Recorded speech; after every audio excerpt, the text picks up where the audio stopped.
In. All right. Well, welcome everybody to the Career Chats. I have with me Samantha Toth. She is the president of a marketing firm. Welcome, Samantha. Thank you, Eric. I appreciate the kind introduction, and I'm excited. This is my first time with Career Chats, and Awesome. it's a pleasure to meet you and a pleasure to meet everybody else. Fantastic. Well, we're grateful that you are taking some of your time out of your day to do this with us. And I know that I am not Krista, so this is not my rodeo, but I do know enough about it that she says usually her first question that she asks, especially for our young people who check this out, is thinking back to when you're 16 or 17 years old. Were you thinking that someday you were going to be the president of a marketing company? I was not. You didn't? That wasn't what you thought you were going to do? No. Okay. In fact, 16-year-old Sam wanted to be an athletic trainer. My high school that also participates with KISD, I had a great opportunity with my high school counselor that I was able to go, and we had a program set up with Michigan State University at the time. And this is hard to believe given the difference then and now, but I'm going to date myself. But back then I job shadowed Tom Izzo, who was the assistant coach for Michigan State at the time, assistant coach to Judd Heathcote. And we spent the day working with athletes. And yeah, so I love marketing so much that even after that career shadow experience, I still chose to go into marketing. Okay, after meeting Tom Izzo. So that leads me to ask this question, Samantha. After meeting Tom Izzo and working with the athletes, you didn't say that this is the career for me. Like what pivoted or what changed for you? So again, in high school, I had an opportunity working with my a lot of my counselors, my teachers. I got into the AV program there at my high school and got my hands into like doing the school news and got just a little bit of a taste as to what it was like to do some very basic graphic design, a little bit of planning, a lot of writing and messaging, as well as on camera. And I realized really quickly that I loved the communication side of things. My family is all in healthcare. So I think that's kind of where the athletic trainer side came from.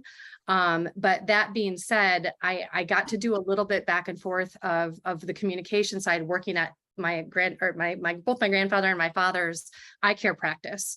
So the more I did the AV, the more I fell in love with the communication side, which I went to Michigan State for marketing. So interesting. And the interesting thing is when it comes to the marketing, so what I heard from you saying in high school, you fell in love with the AV side, and your pathway could have taken you a lot of different ways with the AV, right? It could have been in the video, could have been on the tech side, it could have been in the writing. So what was it about marketing, or what separates marketing from what you learned in your AV that says that was the pathway? Was it because it was a jack of all trades, or was it because you had something very specific that said like that's the right field for me? that's a great question, Eric, and funny that you picked up on that. We did not plan this, everyone that's on the call. I am a telecommunication major with a marketing minor, a film specialization. So none of those things seemingly go together. So I joke about the fact that I'm the person that literally walked in my first office, like my first physical office space, and I was like, nope, I'm going to wire the entire place for phones, internet, and Wi-Fi. I'm also going to be the one that, does all the messaging and marketing of my own marketing company, but then also I'm going to do all the video to help get it going, right? So very, very, very unique background when it comes to my education, but it was because I just loved a little bit about a lot of things. But the further along I got in my marketing career, that was great when I was young and starting my own business, but not so great the larger we got. I had to really decide and make that decision. Mm-hmm. What did I want to specialize in? So that's great comment. So what I heard is the learning about a lot of things was helpful, but at some point in your career, you have to kind of zero in to specialize. What was it about the marketing component, as opposed to all those things that you were very interested in? What drew you to the marketing? I think that one of the things that I love about marketing is the constant challenge. So I know we have a lot of counselors on the call today, but perhaps more students will go back later. One of the things that I think really drew me to the marketing side of things is that there's always a new challenge.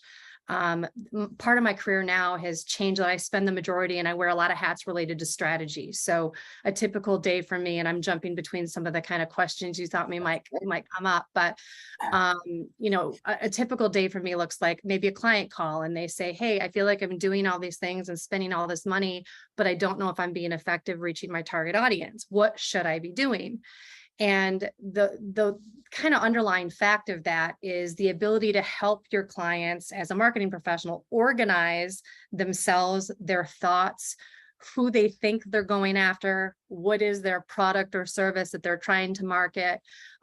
Are they trying to appeal to the right target based on where they're located? And maybe they're a startup and they don't even know. So it's a lot of problem solving. It's a lot of overcoming challenges. It's a lot of having the right student or person or mentality that is, I don't know the answer and I'm okay not knowing it, but I need to go and find it. And then I need to test it, see if that works. And if it doesn't work, I have to have the confidence and the knowledge and know how to resources to get out and find that right answer. That's a great point that you made, because obviously you said there was a lot of different interests, even in showing in the degree that you got, that you could have veered off into. And some kids who said, well, maybe I'm interested in marketing, there's a personality type that fits well with it. So what I heard from you was somebody who's not afraid of a challenge, somebody who's not afraid to kind of do a little bit of digging. For the kid who likes AV and is interested in that, thinks maybe they're interested in marketing, there's certain people that maybe marketing is not going to be a great fit for them. And it sounds like people who have to be able to troubleshoot or think on their feet or do a little bit of digging. What separated the marketing part for you that said, like, this is my jam versus some of the other things that you were involved with early on? This is, I guess this maybe wouldn't be unique to me, but when I think about my team as a whole, so, we have people who would love this opportunity to be on camera. We have other people on my marketing team who said, Sam, keep me as far away from a camera as you possibly can. Sure. It doesn't mean they're any less great at marketing or strategy. I think a lot of times you'll hear the terms sales and marketing, or marketing and sales, and those words are oftentimes at organizations used interchangeably. And I think it's important to note for anyone thinking of going into sales or marketing, it's typically not sales and marketing. In fact, one of the biggest disconnects we see within organizations is that you get a sales team who's in charge of selling a service or selling a widget, selling a product. And then you have a marketing team who it seems like they should be doing the same thing. And the marketing team's in charge of, writing the copy, building the website, doing the social media, doing the deployment of the marketing messages. You'd think the two would talk together because one drives the other, but in so many organizations, they don't. So I think it's really important to understand, and I think that's a big misconception in the industry, that salespeople are salespeople in a traditional sales role, and marketing people, you want to make sure if you're interviewing for a marketing position or going after that kind of role, marketing people do not have to be great salespeople. And oftentimes great salespeople don't make great marketing people. Okay. No, that's really good to Not know. a rule, but it's a general theme. That's really good to know. And so for those kids who do end up going to go to college or university to get a degree in this, sometimes it's about trying to find the right combo. Your combo was very interesting with the marketing and the AV, and there was like 3 things, film, I think you said. So what would you say would be a good supplement for a person who goes in marketing? Sometimes that are very tunnel focused. I want to do marketing. What would you say would be good skills to be that would go hand in hand to supplement or complement the marketing stuff that you do? So again, thinking about my team. So I started this company back in 2003. So it's hard to believe in April that my company turns 20. We've gone from as big as having, I've had 22 employees at one time. I sold one of my companies last year. So now we're back to being a small boutique agency. Regardless of whether or not it's been a big team or small team, every single person that I've worked with or had the honor of working with has had to be a great copywriter. So writing skills are a must, absolutely must. And I know a lot of people say, I don't like to read or I don't like to write, but both of those things are essential for marketing because you can only learn so much. Like what you're going to learn and what the kids are going to learn in high school and shoot, even in college, they're going to have to relearn next year because something on Facebook's going to change. Something with marketing is going to change. There's going to be an algorithm change to Google. So digital ad, SEO optimization, website code. So all the different things we do as marketing specialists to help drive growth within companies is a constant relearning battle. So another skill is adaptability. Being organized, another skill that's incredibly important because you're not only in charge of organizing yourself, you're also in charge of organizing the client, as well as keeping the projects managed and the trains running on time. Well, it's funny that you just said that, and my brain's turning on a couple of things. Copyright or being able to write copy makes a ton of sense because that is part of what you do. And how do I package that? But when you just talked about the content and being adaptable, makes a ton of sense as well. But the last words you just said was like manage projects. So is there an element of project management that is almost a kind of a need to have as part of marketing, or is that just the nature of the beast of the job? It depends on the size of the agency. So in marketing, again, you'll either hear a company referred to as a marketing firm or an advertising agency. In most cases, those things are interchangeable. We have clients that will do maybe one project maybe we'll just do a website redesign and a relaunch for them. You still manage that project, especially at a smaller agency. You're going to have for example, like we have 4 employees now. But when I had 22 employees, there might've been one person's job to project manage that website, and then one person to develop, one person to design, one person to write copy. So the larger the company, and this is going to be a question and something too I really want to touch on as it relates to what students are looking for in their future career and employers. But, you can be very specialized if you work at larger companies. Okay. If you work at a smaller, more boutique type of agency, you're going to have to be a little bit more multifaceted. It's not to say that one is better than the other. One of the things I love most about my job is the versatility and the fact that every day is different, and I get to kind of hand pick projects that I work on with my team based on our skill sets. But absolutely, I mean, you need to be able to project manage yourself, and time management is huge. One of the things that I would say could completely surprise someone in the job is, or cause stress, is that if you don't manage yourself and if you don't manage your schedule and learn time management, and this is probably true for every single person, whether you're a counselor, an educator, and Eric, you and I, that if you let your employer or your client designate your workload and your timeline, you're going to go crazy. In the marketing world, everything is hurry up, because the second when someone tells you what your strategy is and how to get more clients or earn more customers or sell more products, we need to start that yesterday. So everything is a hurry up and wait, it feels like. So it's important to stay calm and, to your point, project and time manage in a way that not just to keep your schedule, but also the time, the personal work balance. There was something that you said though, and I hope I don't go off on a tangent, but for some of you who are participating today, you've worked with me in the past, or you've heard me talk about this. We really encourage our students to do job shadows. If you're interested in a career, you really should job shadow to figure out, is this really something I'm interested in? However, what we find sometimes is a kid will go into a job shadow like, that's not for me.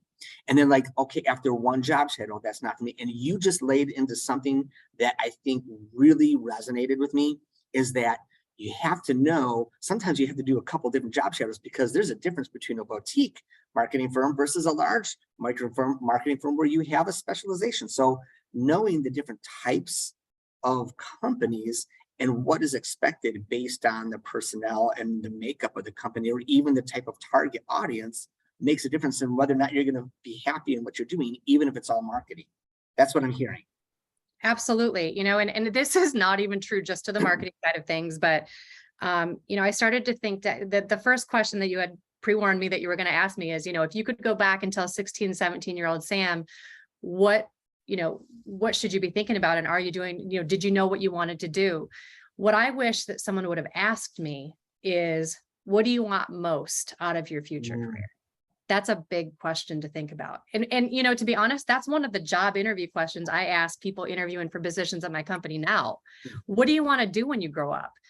And sometimes I'll be interviewing people 10, 15 years older than myself, and I'm in my 40s.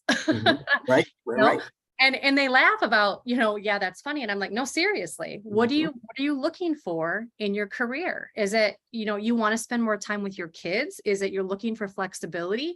Is it you want to be able to work from home as well as from the office? Maybe there's a blend. Maybe it's one or the other.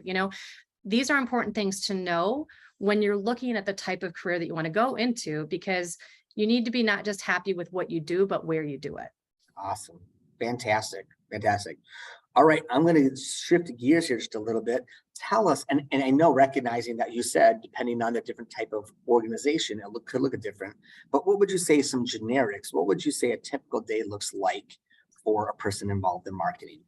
It's probably not always like, maybe what we perceive, like what we've seen on television, but what would you say a marketing company employee does on a day-to-day basis? Um, Again, it's gonna very, very much depend on the size of the company. So you'll hear that as a theme for me, because you'll see on TV, like, Mad Men, and you see all these marketing companies. Right. They come in with this sexy ad pitch, and they've got, these multi-billion-dollar ad budgets, and people are all in the room talking about all these different campaigns. And it's really not like that. Now people have zero budget. You have to get creative. You need to find a way to get more ROI for less dollar. It's real challenging. You have to get creative, and every day, I mean, this morning, we're now in a work from home environment. That was a vote that my staff did, my team did. And I literally woke up this morning. I spent my first 3 hours copywriting. Everything from brochure copy, promotional flyers, and website copy were the 3 different types of copy I developed today. I've then done 2 client calls, one for a company who's getting ready to relaunch their website, to a company who's trying to help brain injury patients. And we're trying to figure out what's the best way to not only reach patients who've experienced traumatic brain injury, but also their doctors and industry, to provide information on traumatic brain injury. And then on the flip side, I switched a half an hour later to someone who is an eye care provider. They've got a practice in California. So it's different strategy, and you find yourself bouncing around and doing different types of skill sets. It sounds interesting. So in many ways, you're trying to help them increase their brand and draw attention to their business and increase productivity by getting better clientele for things that you have to be immersed in a way that help them sell their product, whatever that is, but understanding something that you might not know nothing about in terms of the content. So again, lifetime learner. If there's an underlying skill to everything marketing, it's lifetime learner and organization, to be able to not just organize yourself, but the people Okay. around you. Mhm. All right. So I'm going to give you 2 questions, and it's two-sided. What do you like most about your job? And what do you like least about your job? I love, as I kind of already mentioned this, the fact that I love the flexibility. I love that it's a different challenge every day. I joke because my husband and we had a conversation last night at dinner, and he joked about the fact, he's like, I could never do what you do, because I love walking in every day and knowing that I have to do this at this time, this at this time, this time. His day is very different, very routine.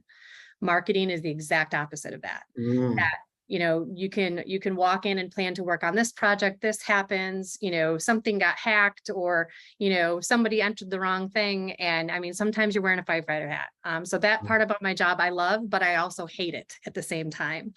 I love being able to work with different people. I love being able to help show and see their face when they grow. Because to see a client and see, we keep referring to clients, but to see the people that you really get to know and like, as your, not just your clients, but your friends, to see them hit and achieve goals that they didn't think before were possible, just based on what you were able to come up with for them, makes it worth it. that's cool. That's great. All right. Looking back on your trajectory and your plan and your story, I guess, your journey, are there any things that you would say, like, wow, either mistakes you made that you said that was a good learning experience, and it can maybe be advice for somebody else to say it was a good learning experience for me, but if you don't have to have that learning experience, that'd be a good one. What would you look back and say, like, oh man, some lessons learned along the way? Bigger's not always better. whether it's someone on the line or whether it's a student who thinks they want to grow up and own their own business, or if it's someone that they think they want to go work for a business. Growing up, it was a very different time too, that it was all about, the bigger the company, the better the benefits, the more money you'll make, the this. And so for so long, even owning my own company, I started in 2003, I wanted to be bigger, bigger, bigger, bigger, bigger. And all of a sudden I got so big that I was like, I'm not even doing what I love to do anymore. So the learning experience for myself would be, the bigger is not always better, that recognize what's important. Again, what do you want to be when you grow up, and what is it that makes you passionate every day? What is it that you're going to love about where you work and who you work for? Pick your employer with care.